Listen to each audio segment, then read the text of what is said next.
All right. The recording has started. Welcome, Ysabel. Please introduce yourself. Ooh, hello. Thank you for having me. Yes, I'm Isabel and currently live in LA. Currently, I've now traveled to 30 different countries. Just got back from a 6-week trip in around Europe, and I did a little bit of Asia.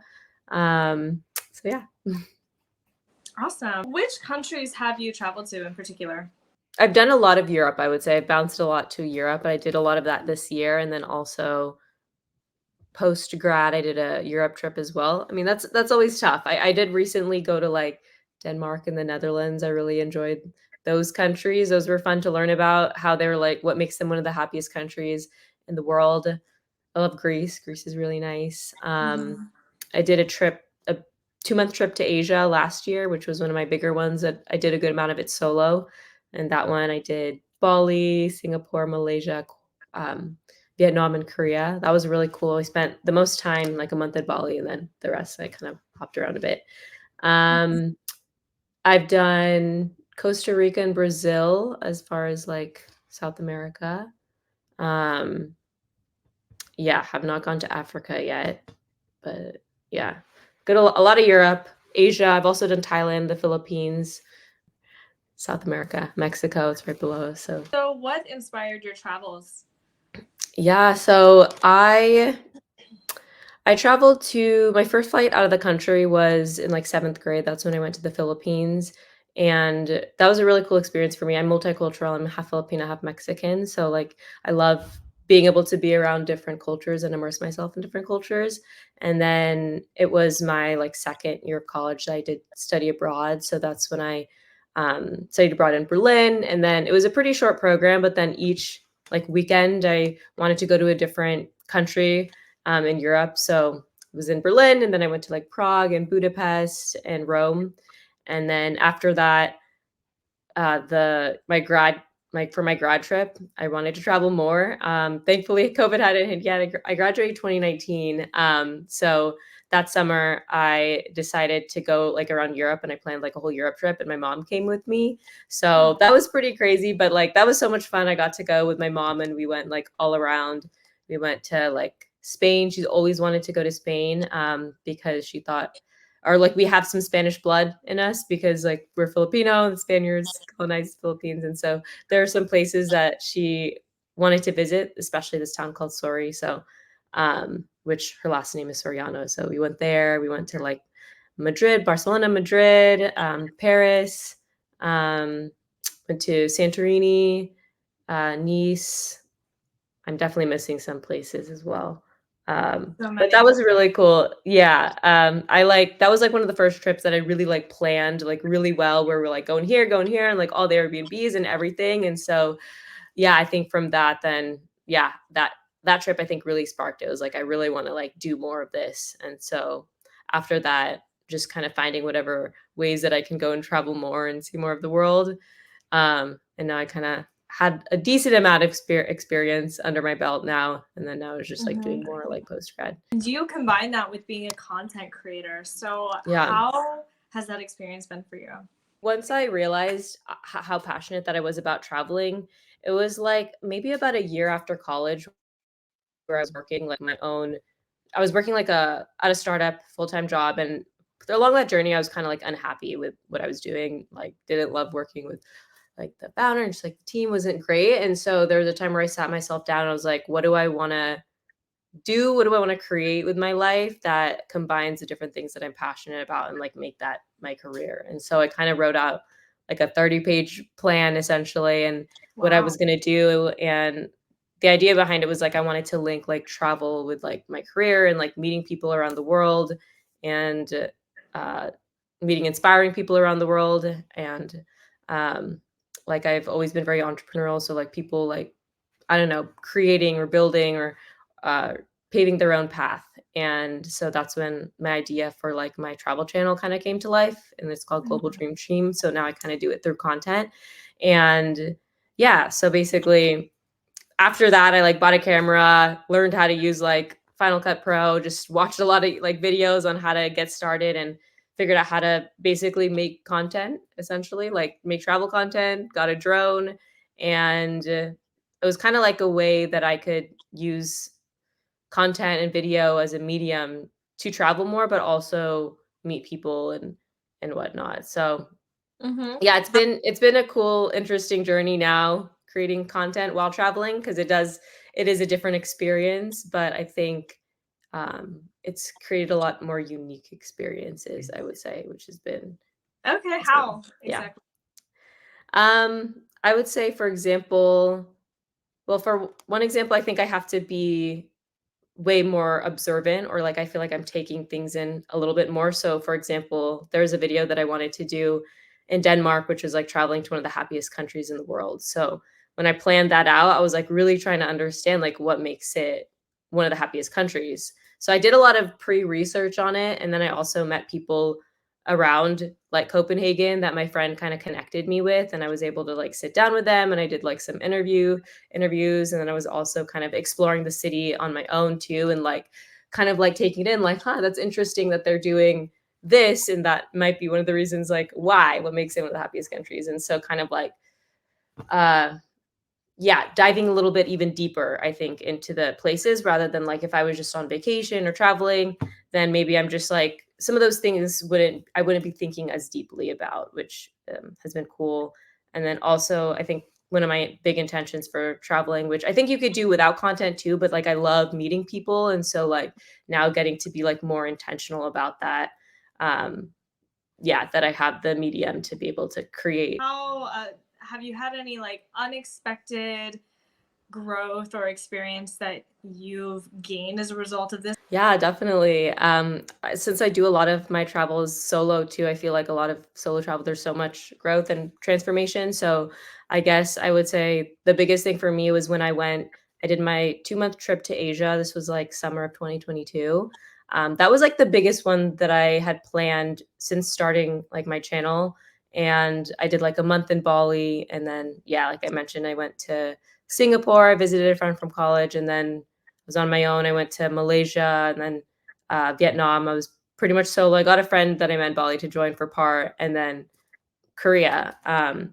And I think from that period, like before that, I was spending a lot of time in LA, so it was a very different lifestyle. So to go from that and then into like island life in Bali, it's a little less developed, but that was an amazing experience. Like I met so many travelers. Like it have you ever been to Bali, by the way? No. Okay, yeah. It Mm-mm. really is, like it's I don't know, it's really awesome. It's such a great experience. Like, they have, like, so many different cafes. I'm such a big foodie, and just, like, I don't know, I just went all around. I feel like I just had so much energy.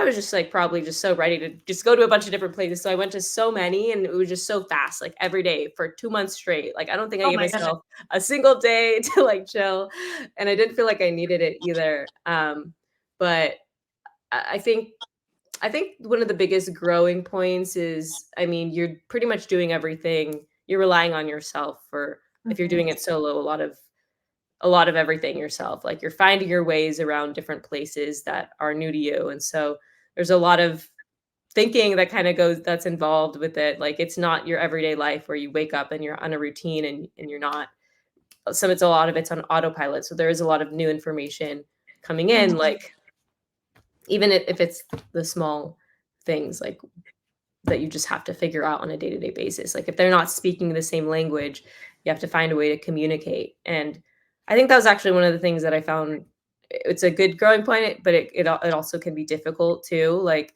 towards the end, like when I came back home, I was like with my friends and I was laughing and like having a good time. And I was like, wow, I feel like I've laughed more in the past few days than I have in like a little bit a while of my travels because I was just trying to get by and just trying to communicate Yeah. like, with like taxi drivers and stuff. But yeah, I think towards the end, one of the biggest growing points for me like was when I was in Vietnam and it was more of like after you've done all of these travels, you can kind of get a little bit more in touch or in tune with like yourself and who you are. And Mhm. I can go a little bit more in depth with that, but it made me realize some of the things that are like most important to me in life. And it Mhm. just puts a lot of things, I think, into perspective. Yeah. Do you care to share some examples of that? Yeah, sure. So, I would say, yeah, towards the end, I actually kinda shared this on my channel, but I was, like, in Vietnam. This was probably towards the end of my trip, like, maybe I was 6 or 7 weeks in, and it was kinda at that point where I was starting to, like, not feel good anymore. It was, like, a lot of exploring and a lot of Mhm, seeing a lot of beautiful places, but there was starting to feel like there was a bit of, like, a void or an emptiness, like, inside, and mhm, it's like, "What is this?" And I was, like, kinda pushing it off, like, a little bit every day, like, "Okay, new day, new time to go explore. There's a lot of things to see." And it was when I was, like, in Ha Long Bay in Vietnam, which is this beautiful, beautiful area that people will go to see, and it's, like, this water all around you, and I was just, like, looking out, and, yeah, I kinda felt that sense of, like, emptiness of, like, places are just places, like, at the mhm. end of the day, and when I went home that evening, I was, like, in my hotel room, and I just kinda started breaking down, and I was crying. This is the current situation.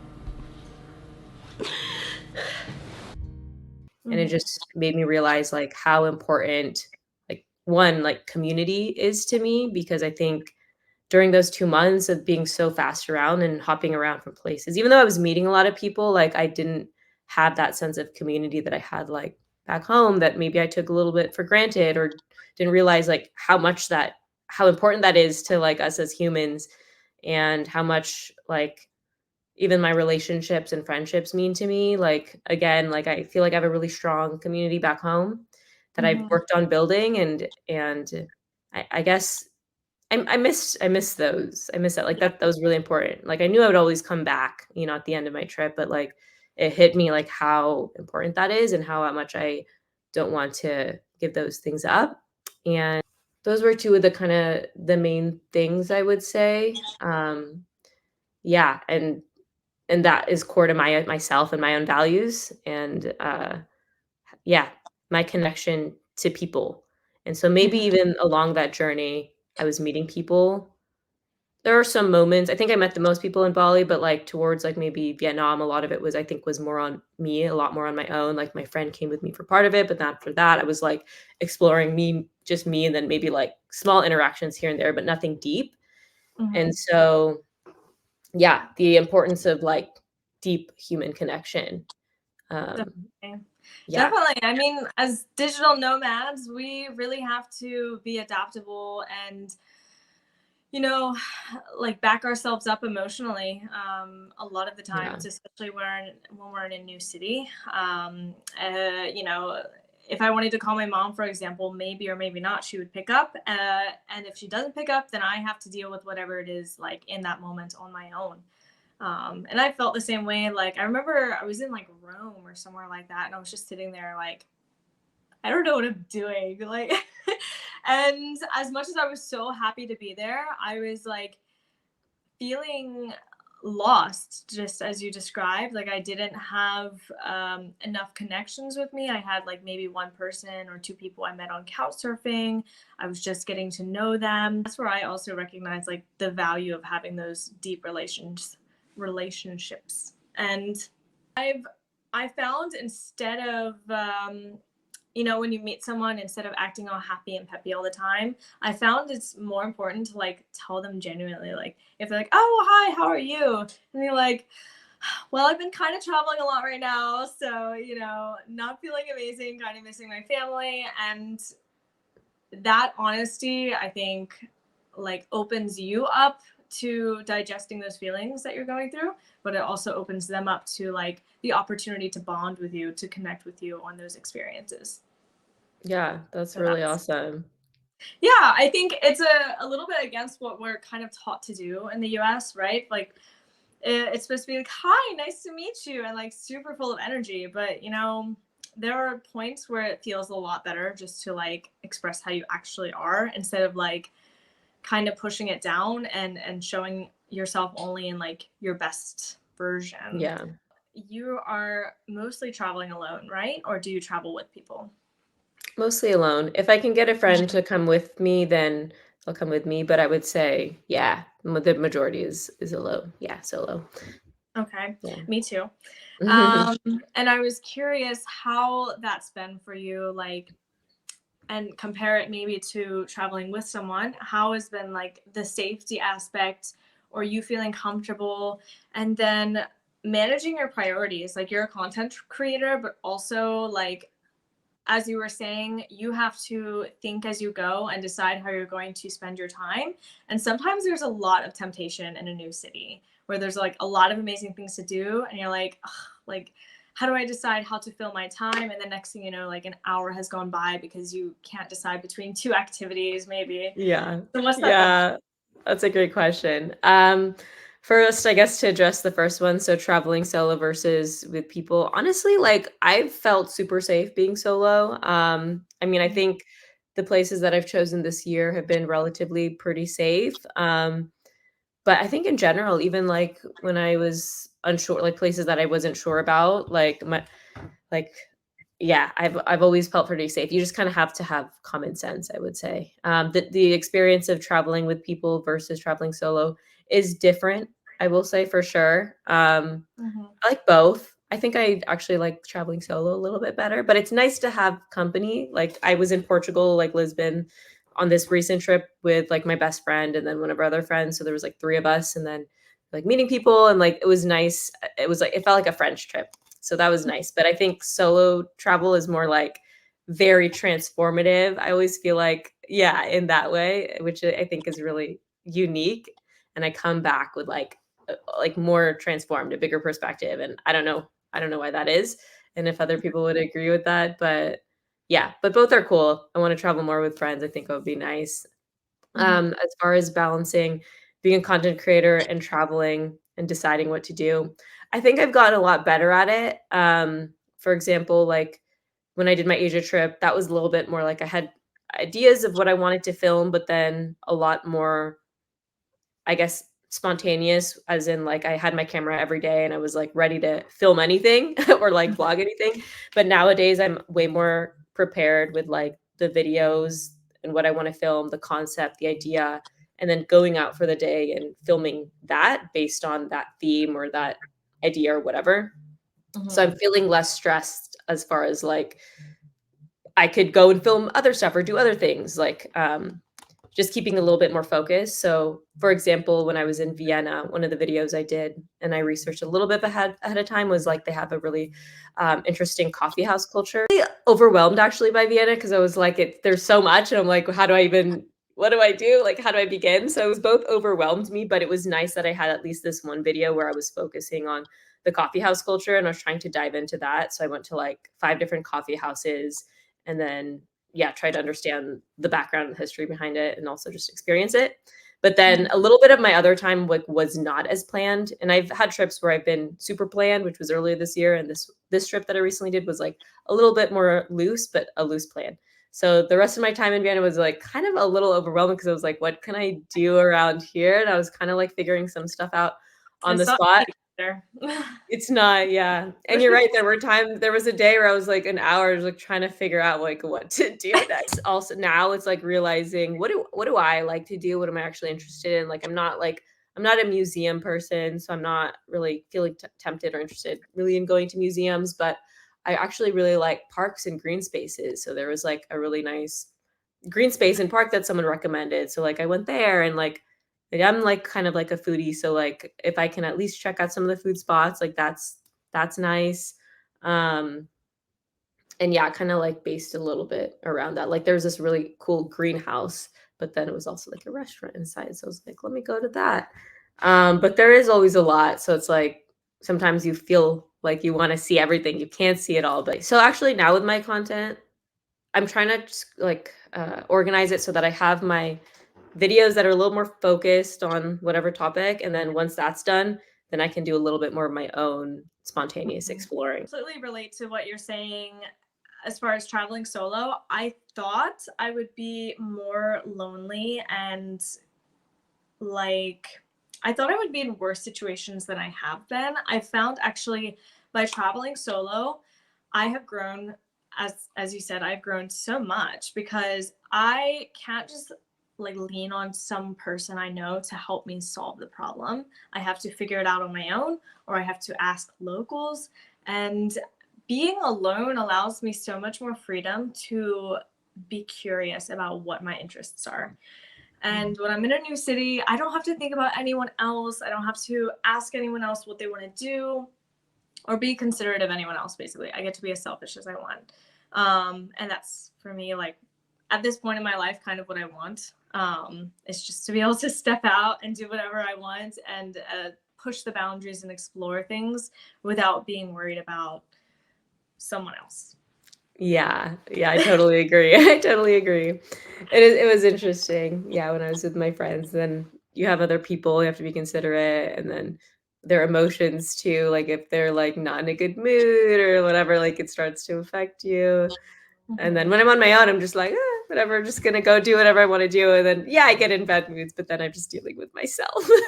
Exactly. Yeah. Whatever. If you just feel like walking alone for an hour, like last night I did that at midnight. I was just like, you know what? I just feel like going out right now.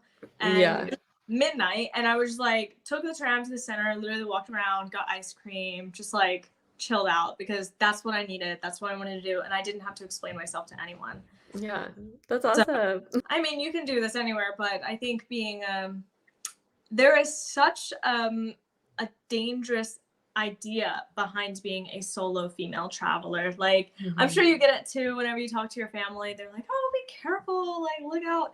Look, you know, watch your back. Don't look away from your drink, things like that. And it's right in some areas, but if you're smart about your traveling and you know where to go, a lot of places are way more safe than the US. Yeah, I agree 100%. Yeah, I think a lot of the places I went to, like, on this last trip were safer than me. I want to dive into the love topic. Yeah, sure. We, over dinner, we kind of discussed our experiences dating while we're both traveling. Can you share something you want to share about what that's been like for you dating or like finding love or, you know, the romance in your life while you're also navigating your travels? Yeah, sure. So, I would say before I really had an idea of what my travel lifestyle was gonna look like, it stopped me really from dating essentially. So as I was starting my channel and all of my travels, like had this dream of traveling more. Uh, I thought at one point I would maybe do full-time traveling, like as I saw people online doing that until I figured that out, what worked for me. I was like, I don't know, like I could be traveling and I could be like anywhere. Like I really wasn't trying to get into a relationship, especially not really like in LA. Like, you know, if I'm my plan was to travel more, especially starting 2 or 3 years ago. Mhm. So I wasn't focused really on dating for the past like 3 years of like building my career and starting my own thing. Like I've been super career focused and also like traveling and figuring out what that looks like for me. And I would say it wasn't until recently, until like earlier this year, I would say January, that I'm like feeling ready. Like I actually really want to date more and like finally put myself out there. Like I've spent my time like building my career. I'm not like how where I want it to be, but I'm like in a place where I know where it's heading. And I Mhm. figured out how I want to balance and how I can balance like my traveling and just my lifestyle back home and like who I could date if I wanted to. So now I know like I could date in LA if I wanted to because I figured out how I want to balance my travels. Like I Mhm. typically do like 6-week stints. I did 2 stints this year and I think I want to do like 3 stints next year. So I'll be home like honestly like I think I mean 8 or 9 months out of the year and I'm traveling 3 or 4 months out of the year. So I think that's gives me a good place to date in LA now. Um well, I'm interested in someone in LA. So it's Okay. probably part of it. No, have I had any love encounters while traveling? Nothing super serious. I had a couple of flings that were fun where, like, it felt like I was like, "Wow, it feels like I'm living a movie moment right now." Like, I was in a different country and, like, met this guy and then kinda hit it off and, like yeah, and so, like, there's that week where I was just like, "Oh, what a" um but I don't think I've had any experiences like you yet with traveling and meeting like someone that could be potential to actually like date. Um, Mhm. 'Cause I'm probably not in places also long enough. It could complicate things. I think that's the thing too, like, what if I this is actually what I used to think before is, like, maybe I'll meet the love of my life when I'm traveling, you know? It's so serendipitous and, like, you can meet people and, Me, like, have these deep agree. connections sometimes, and that's what I thought, Mhm. and then now I'm just like, "I don't know. Yeah, I don't know. Maybe I will. Who knows? Maybe I do travel a lot and I meet someone." But yeah, I guess it would be figuring out like what would that look like? Like if they're in a different country, would I now move to this other country? Current me right now is like I'm happy with the life that I've built and where I am, but Yeah, you never know where life is gonna take you, I guess. you never Yeah. know. I'm just as you described. I'm that one who's like, oh, I'm gonna go for the weekend to Italy. Who knows? Maybe I'll meet someone and fall in love and stay there. But part of me thinks that's like super nice and romantic, and could possibly happen in reality. But I think it also is really a challenge. It doesn't always like play out as we hope. There's a lot of variables influencing that. So, what have been some of your challenges? I mean, I've only recently started getting back into dating like this year. I haven't gone on that many, but it's been a good step for me because I do want to get into it more. So I've gone on a few like in LA, but none of them really not really super interested in any of them. I do think it is harder dating in LA too. Like, Mhm. um, there was one person that met and like he was from Spain. He was like working in LA for like a year or whatnot. And we were able to connect over like travels and like all that kind of stuff. So that was so nice. I realized like to have that kind of conversation because when I was like on a date with someone else that just had never been out of the country, I was like, that was like really hard. I was like, I need someone that can kinda maybe has or, like, can relate to me in that way because it's a huge part of, like, my life. So, even though, like, so let's say after this guy that traveled more, like, that was nice, to have a conversation on. It is Mhm. really difficult, like, actually dating in LA. I don't know. It would be great if, like we always want someone that's kinda, like, similar to us, right? Mhm. Like, if I met someone that, like, also liked to travel, but also, like, was building or working on something cool, like, that'd be great. Um, Yeah, I mean, I but agree, but also it's like you don't want to date yourself completely, you no, know? exactly. It's really better if you find someone different. So I'm like, I don't set on it. Um, Mhm. What other places do you want to go to? Where else are you motivated to travel? You did just say like you have like some what did you call them? I don't remember the words you used, but you oh, have some stints, trips planned. stint, yeah, Stints, yes. travel stints, yeah. Really want to go to the Nordics. So I want to do like Mhm. Norway, Finland, Sweden, Iceland. Mhm. Yeah, that's a dream. I I'm definitely the wanna see, like, same. Norway, the Northern Lights. Exactly. Yeah, and then I've never done, like, Middle East, so I really wanna do, like, Turkey, that's Middle East technically, right? Yeah. Yeah, I would like to do that, Jordan, South Africa, Sahara Mhm. Desert. There's so many places. I wanna do 20 countries next year, so yeah, Yes. That's yeah, crazy. You're planning yeah. 20 countries in the next 12 months. Yeah, which Mhm. sounds crazy, but, like, this past year I did 14 countries, and it Mhm. wasn't even that crazy. It wasn't Yeah. that it was totally manageable, like, in May to June, I did 7 countries, and then this past one, I did, like, 6 countries in 6 weeks, so I Mhm. do go And you had most fast. of it pre-planned, right? Yeah, a little bit. Mhm. Yeah, I do pre-plan it. Like, the one earlier this year was very, very planned, and then this recent one was, like, a loose plan, like, some of it I was still figuring out, but Do you know, like, have you prepared yourself for what kind of culture shocks you might experience? Or do you know? no. No, I haven't.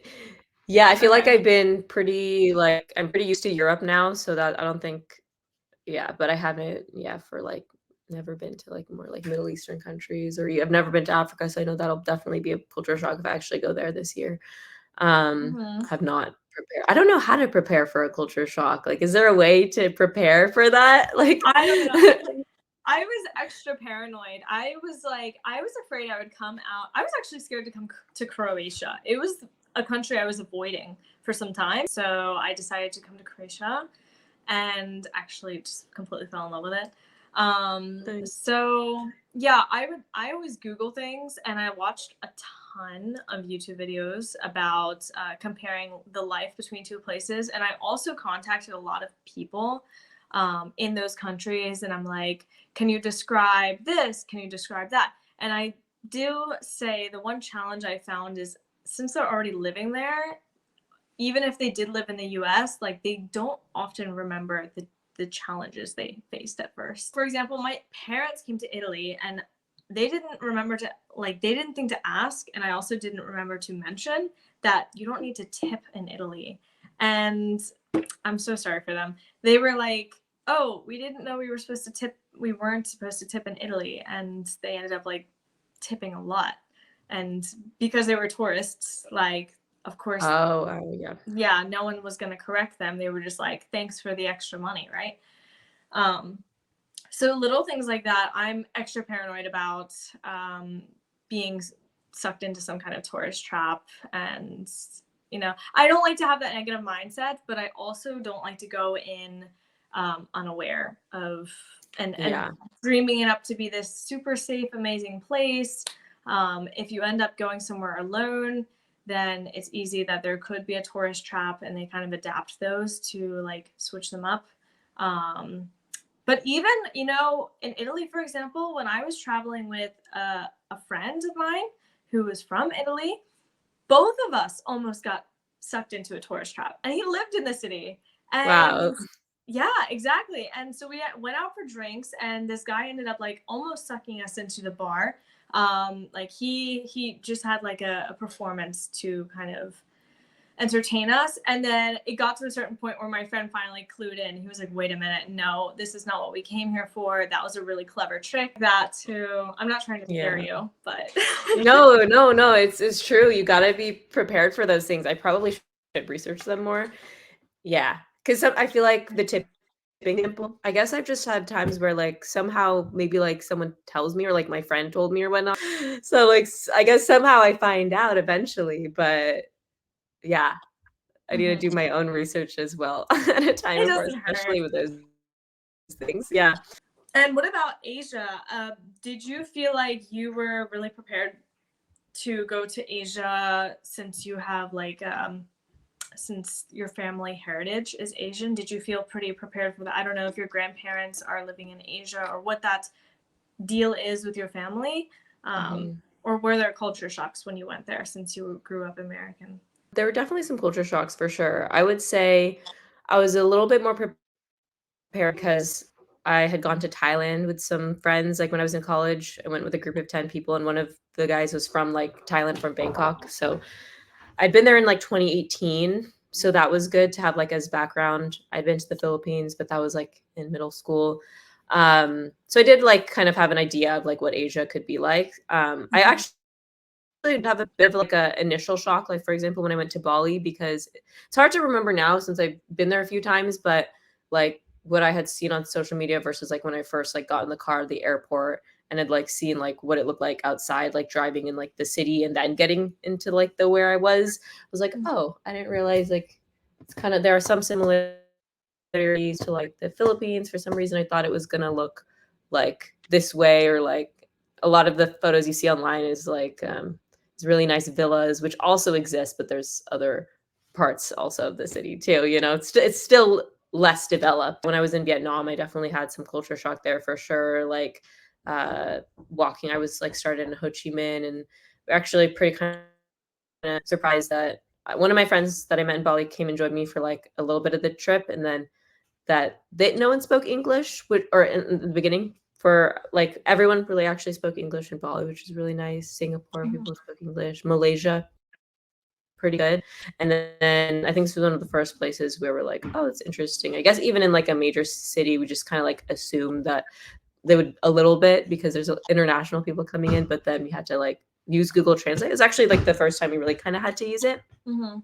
Um, but I was pretty culture shocked there, actually, because yeah, seeing that, I even went to, like, villages and, like, went to the like where like villagers were working on their rice terraces, and like that was their lifestyle, basically wake up, go to the rice terraces and work on that morning till night. And so I got to visit one of those, and seeing that lifestyle, and then also seeing people like in the major cities, people like making like banh mi's on the street or pho on the street.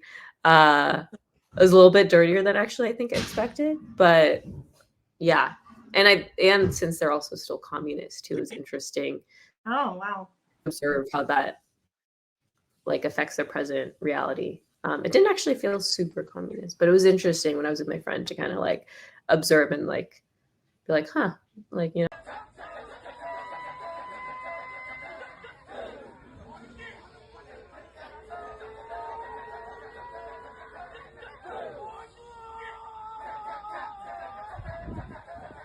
take that in. Yeah. And even in Malaysia it was interesting because there's Kuala Lumpur, which is like more modernized, and they have like the tallest twin towers in the world.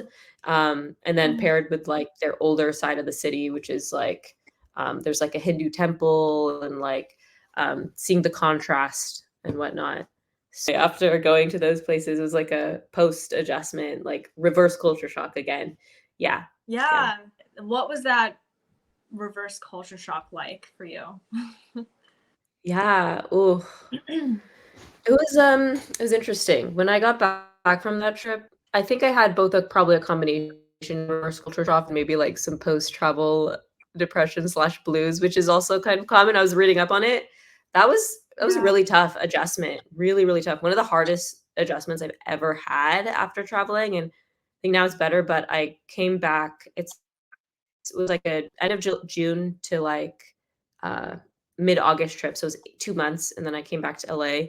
And that was tough because I had, yeah, I was in Asia for like 2 months, and then I came back to LA, and it was like everything was like the same or seemed the same as, and like a lot of people were having like similar kind of conversations, like work, and then I just very, again, like money focused, capitalism, career, just, which is what we have to focus on. But it's hard to explain the actual reverse culture shock, but it was just like being back in that mindset and that people, and that was tough, especially after seeing just how the way the other side of the world operates, even with people that don't have as much or whatnot.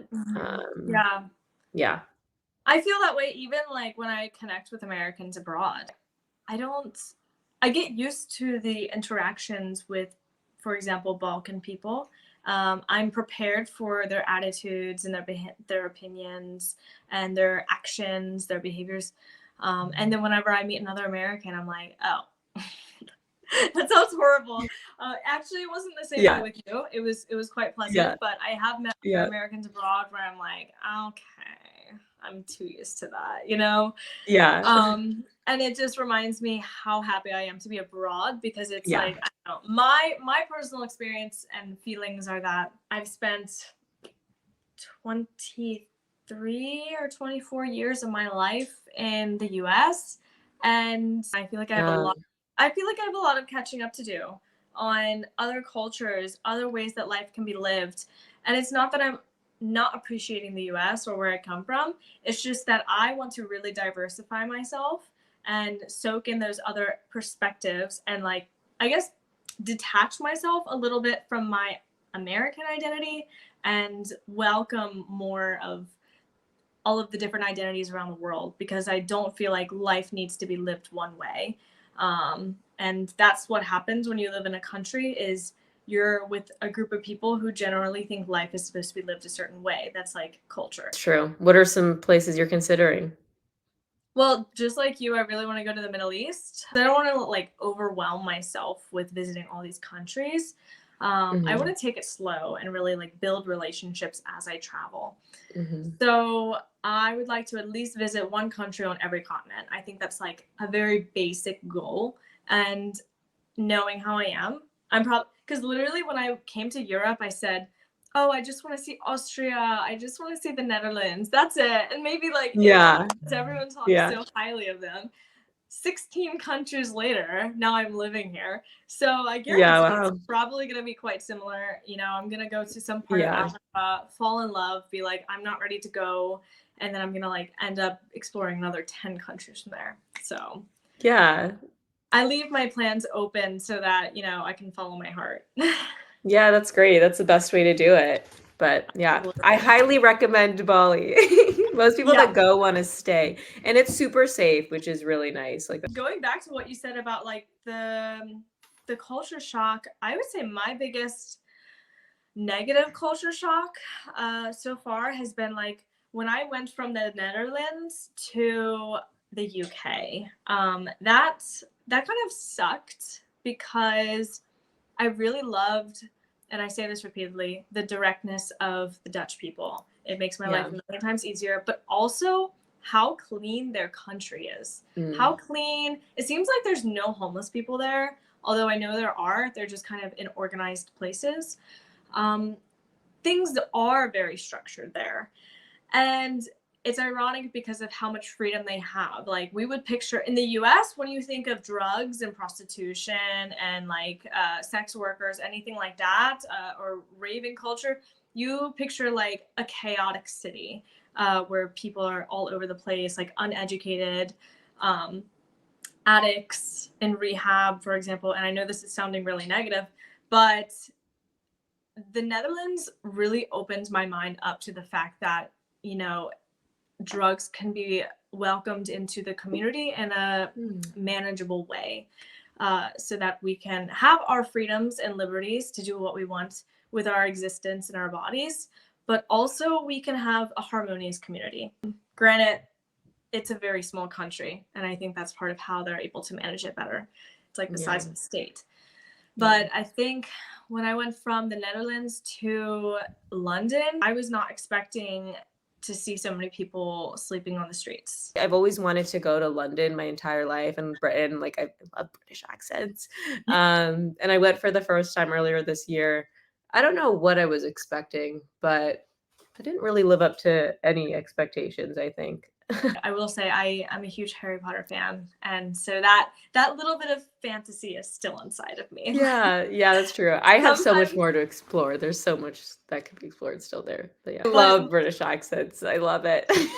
yeah, well, I really found it attractive, but then what turned me off was whenever I realized, and I don't want to be so generalized when I say this, but British people are, it's a very polite culture and like too Yeah. polite.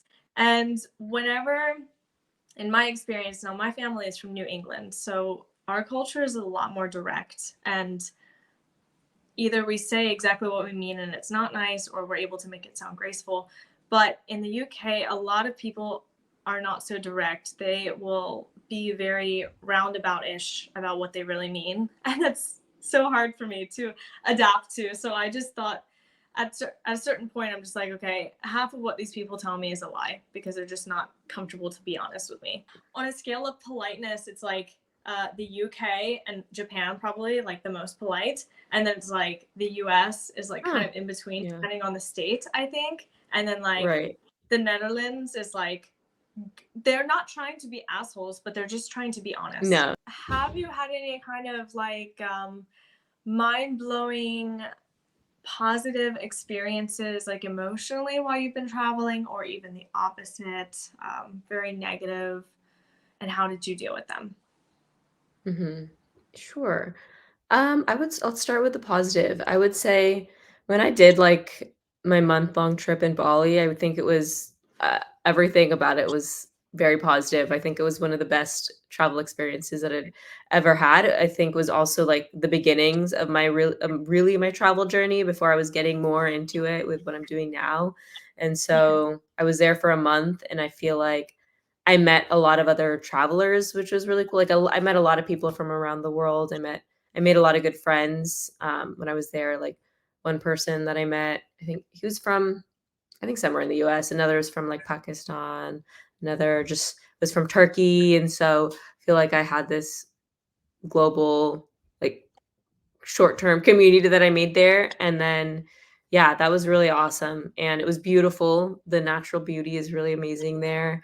I went on, like, a hike to a volcano that I got a couple people to join me with overnight, so these really awesome adventures that I'll never forget.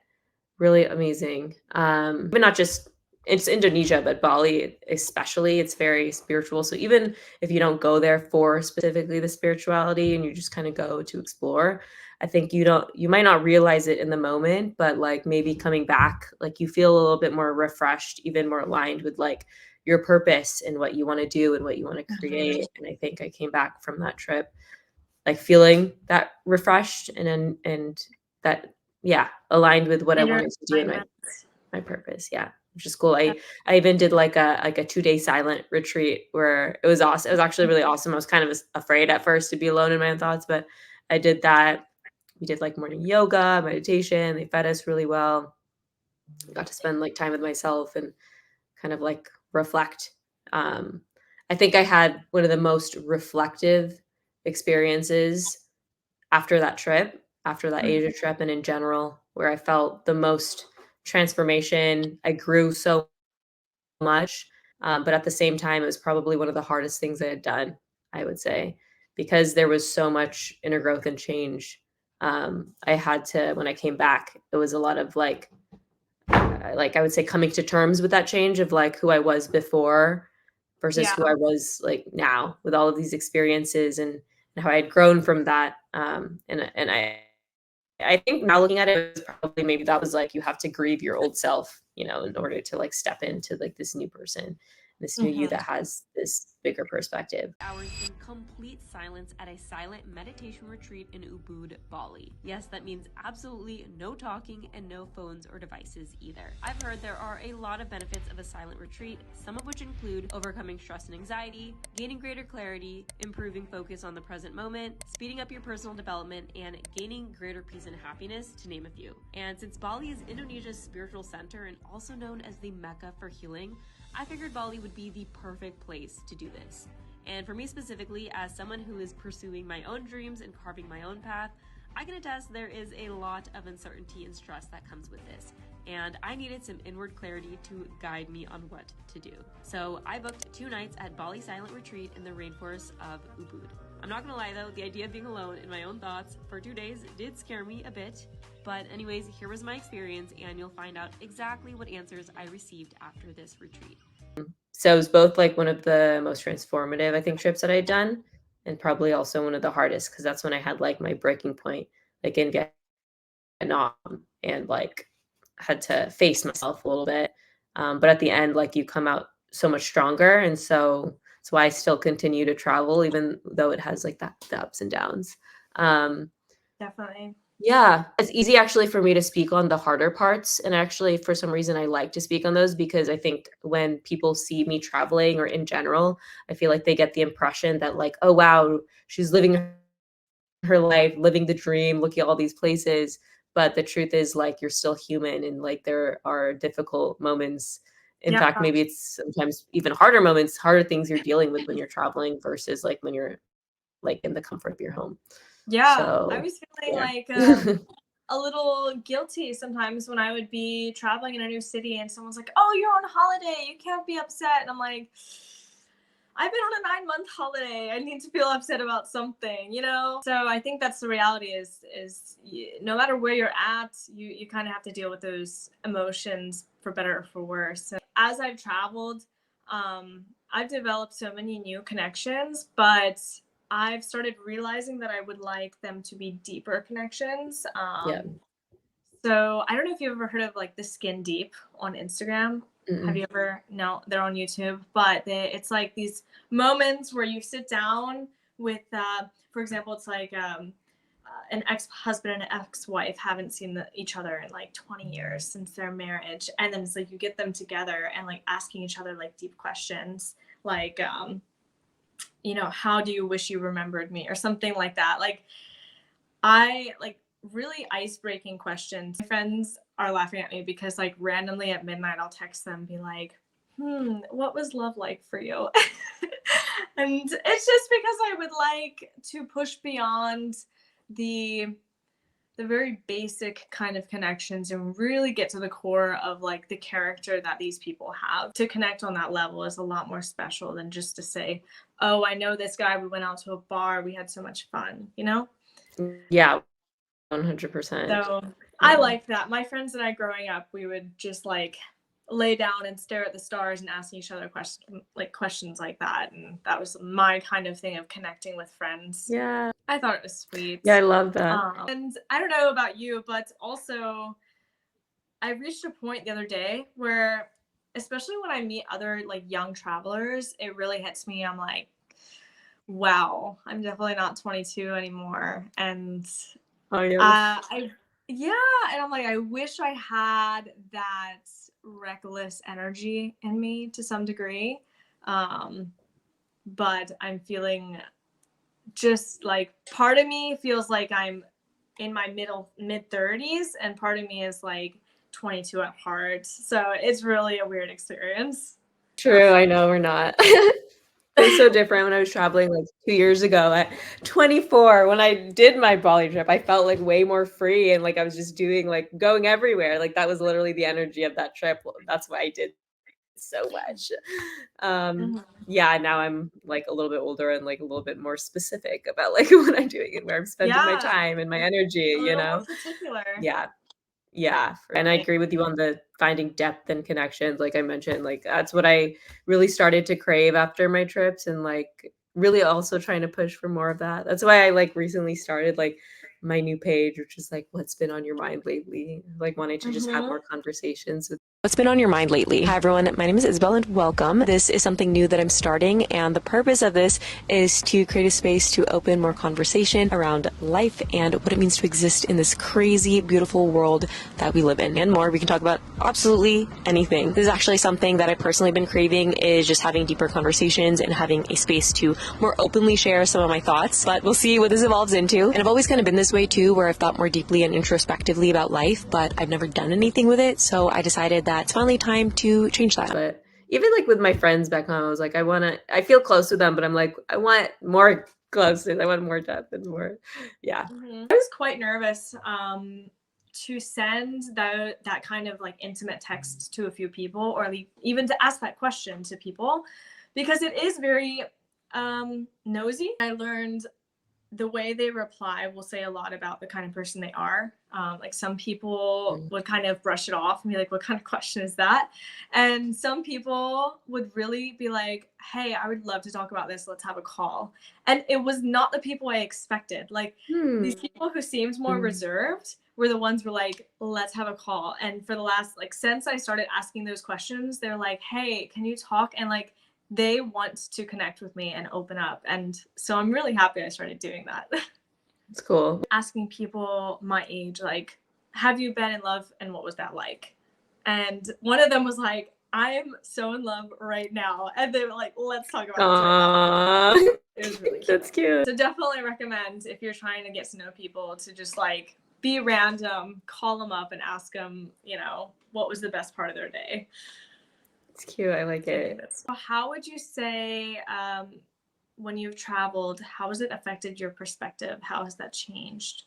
As like, I think not that many people, there's some percentage, not that many people have passports. So actually, there is a lot of arrogance, or not arrogance, ignorance of people that you live in the US, like of what the rest of the world is like. For example, even being like Asian American, like I'm Asian, I'm like live in America, but like one of the first times when I actually went to Asia, where everyone is Asian, like that was, I think, like eye-opening, because it's like normally me in the classroom when I was growing up, and like me and like maybe a few other people. And so like to go there where now everyone is was a different experience. You know, it's not just like this idea or concept in your mind anymore.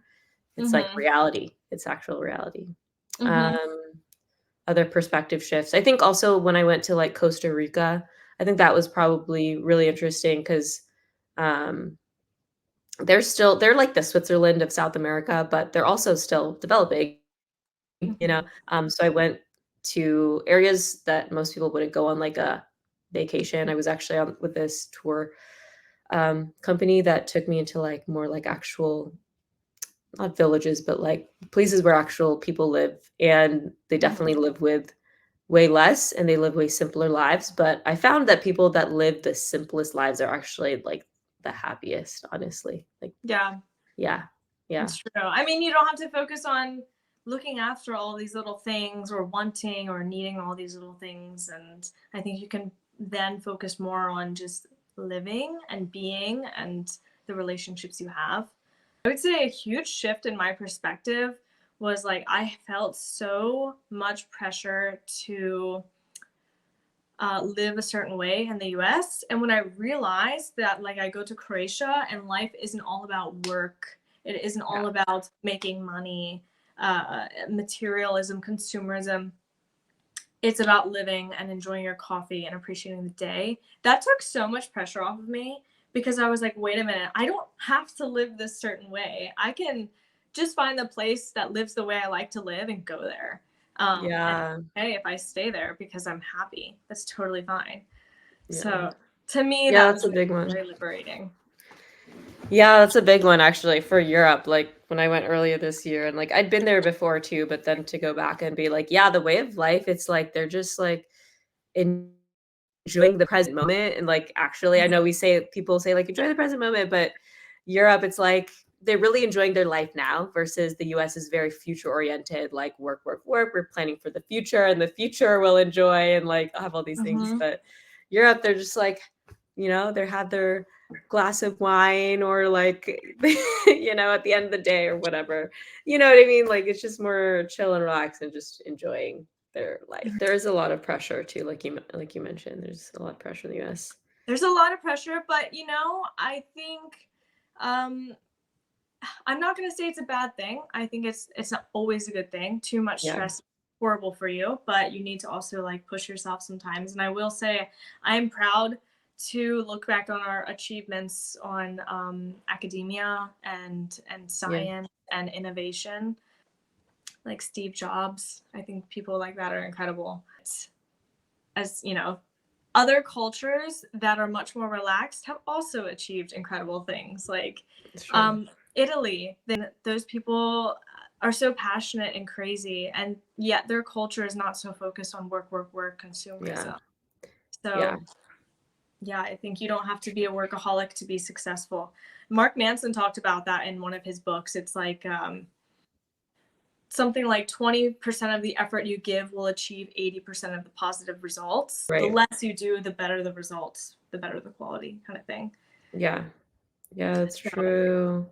it is. Yeah. Yeah. Actually, I So, remember when I was like in Amsterdam, like in the Netherlands too, like there was someone that I met who was from Spain, but he was saying like, yeah, people finish work like pretty normal hours, like 5 p.m., like actually, and they're done and they're pretty effective. I think they've come up with some like stuff, right? Like they're pretty smart there the way mhm. they run their country too. And yeah, after that, they just enjoy their time. Like they're not like Mhm. overworking or anything. That was actually pretty eye-opening. Yeah. Now I'm curious if you have anything as a content creator, as a traveler, as a young single woman just trying to live her best life. Um, if you could share anything with the audience, what would it be? Or like if you haven't, which I think a lot of people actually, unless you are a traveler, like a good amount, like even friends, like haven't really traveled that much. And if you have the opportunity to, really should. And I think people are maybe a little more concerned maybe with money than they could be. I think I don't have I spend a lot of my money on traveling to be honest, and like I could be better with it, but I think it's so worth it. You have I think especially if you're, in the US, you probably have more than you think and it's so worth it, and in the end to do it, it really is very transformative and it opens up your perspective. And I think do anything you do, just do it with your values in mind. We're all different, and my values is going to be different from yours versus anyone else's. So, as long Yeah. as you know yourself and you know who you are and what's most important to you, then you can build a life that encompasses all of those things. And that's how you create a fulfilling life. Oh, beautiful. It's true. It's Yeah. all about finding yourself, your own values, and what brings you joy in the journey. Thank you so much for being with me in this call. I loved everything you had to share. It's really valuable, I think, not only for me, us to have this discussion, but everyone who's curious about traveling to kind of normalize that not everything goes perfectly and that a lot of emotions can be evolved and just get a real authentic experience of what it can be like. Yeah, this is wonderful. Thank you for having me. The time just flew by. This was an awesome chat. Thank Um, you. Thank you, and Sage.